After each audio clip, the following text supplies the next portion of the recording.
Hi, welcome to my channel. My name is Always Watcher Michael. Now, in today's video, I have many things for you. I would like to say that in our local dialect so that most of us will do understand what I want to say. Nipachi Nani say Mediani Watcher Michael. Now, today I have some perilous circumstances which happened in some parts of Ghana, some area, some region, yeah. Nipachi Nani say, and you may be Akwaso Ghana in some part of Ghana, has Ghana honey or be Akwaso, Abe Mubi.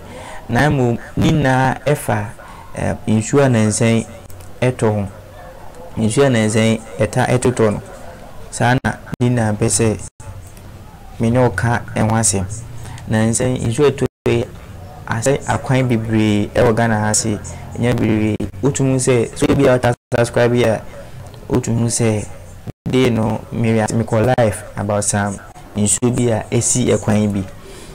Now, and as we there, a crubia, in Sway fa, a chrono, baby muteno, more than 20 households are is when to me as Akimuna, Juno experiment from their comfort with their homes. In the nene, and say reacted to that. But before any might be saying na ever cause or no. I was say if you Ghana sometimes if we say you see you are dying in zoo quiet baby I in zoo tafano if we say you see you dying because see the horse and is running back quiet na a could be a could I know say we you try home na say koba we didn't bet your number bo a could natural okay and you know now points the beer Ugusua water market television. Intino young could break him now say a bar may book when the actual match be actual. Okay, made a pass.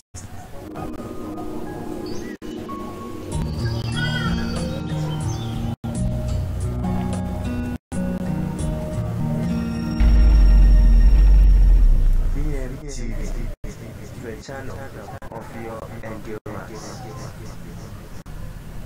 Medawasi say one me ako aba yakul break aba. Now in zona anyame sisi ai krubia e freno Prestea Himan. Menu say uhwe screen so a utumu say ekrono ho Prestea Himan. Na sa ekrin e wo yefa. Now ewo western region eba Agyeman western region district ni Prestea Valley district. Udubu ko so a Prestea Himan Prestea there some time of now you show a toy a could be a say me chewa wa kumbono a better one some welcome a better one whatever mariva some pictures be over a cock or so if I just see some pictures whatever own picture that's one utumu say a ye Utumu say in Shuno a jipa so when you're person. She beside my you know, Ungualano and Yama air coso. In so ye etumeji ama mouthful na cause me a pista man my cohorantino. I know say by all means a 1 day. One to me easy is I say what me friend the course na I had say I may be a war I had a missing name area crop but I say near between say early between say I have party near early so unim earlier we mekan which me say that party no sa friends early na mekano sa di school yo ona sa we say na oh now say na mekano o hwe Mensah right issue wa have left indino ut so o hwe nkwala na mo ho na ut mi sa nkwala no early di na ho no When I said you see, you know, I've been there before, so I know what I'm saying. And then sorry na AC, you know. Just look at all this. Until this I Ghana for one day. This year Ghana for one day, because mean theater the reason why and you na aya to me see just like this. I mean theater say you na to me see. What the some pictures in here. Oh, sir, early school na mekan. We na we start in Suneji. But sometimes yene Ghana for ni na so can be, cause I don't know say my couldn't say when you kwan say debut just say me sometimes me drum kwamba I na mentia say enyi na etumsisi, like I don't get it. Mentia say I don't get the reason why we say na etumsisi. Me my course any man or assassin some video be can na video ni the the same place na me kind na on why flood just like that. In the mom trans as it on which means say as I see we a so kwaya men to mubi na yin na yankwa hu hia misremo yin na yankwa hu hia just like this. In a crown here. Now, all the side baby ye no. Oh, I will be here. Just like this. I don't fulfill actually easy. Not fulfill to me just like this. Excuse me. Oh, a £9 and dime. Oh, happy picture way. Oh, sir, I don't toss on. Utu says I don't win. You know, pictures in him. So, open here. She, to me, easy amount for this year. I was in there when I say, I was in if you because then you know, a talk, my black and monkey. You was in yeah. And let us so Tibia is a tough for her. By all means, in June be a farm. By all means, in June it was a year farm. They name baby. Number beyond me name, which we say, or no, a year in June quite almost see down. Not who say I na Asia, and I say June at talk as he says, I'm to be my own be. A lot of time call now, you need to tell him just like this. And at that time, dear, I don't know. It is doing IBC here. I think I will say video where this is the first time I will video here. Please subscribe to our channel. Say over here on Facebook and follow na like a page no. Now YouTube and subscribe and turn notification bell. Say that more information about being notification. Oba adomano so more notifications here there will be back. Now this is why I'm person subscribe now like a video now follow and say so follow and Facebook and YouTube ebe share my man for. I'm a because what person be doing video like it, na share my what comment be let me see that in that comment section, and I will be me and Sama okay. Me and Sabi be and the same kind of say sa issue na this we if you pound to explode you don't see no Sabi I'm with TV na access just like that. The other than me could be Prestea, the same Prestea na Kuchukru, the same Prestea na Prestea na the same Prestea kutukuru you say ekwan nye because for me in I tell to kwan ndi me kwase ho na say me call if I went there along with my camera and then my cameraman with all my sound my microphone yeah record by that time no my tools weren't behind me and or weren't with me, so I couldn't record anything.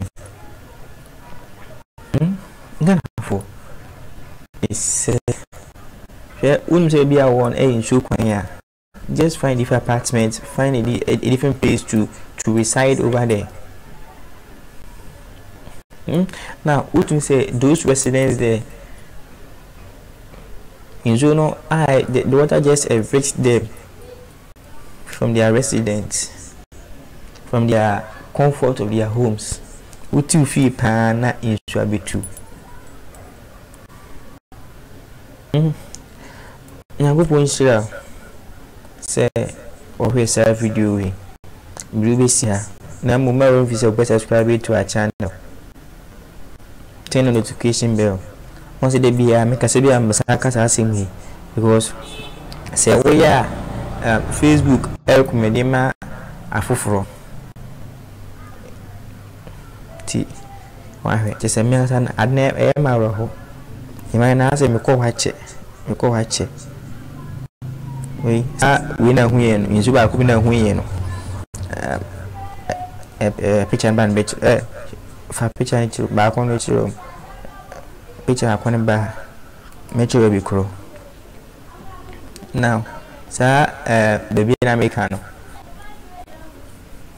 baby mekane ba metro ahasi omo Himan ntum se sa kwan we eye omo se Mr. Pon sa kwan su se mi sa le friend dia ofa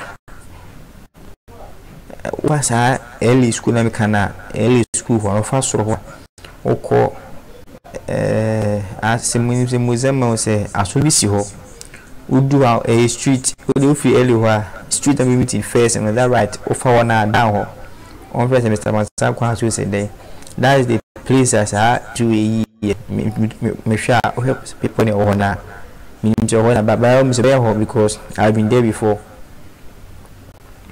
What to say I don't understand, but to be frank it's when 20 and you have a baby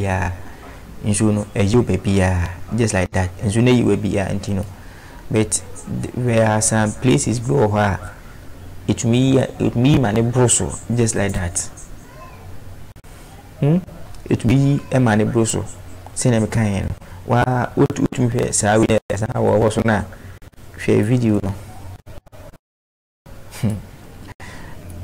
my brother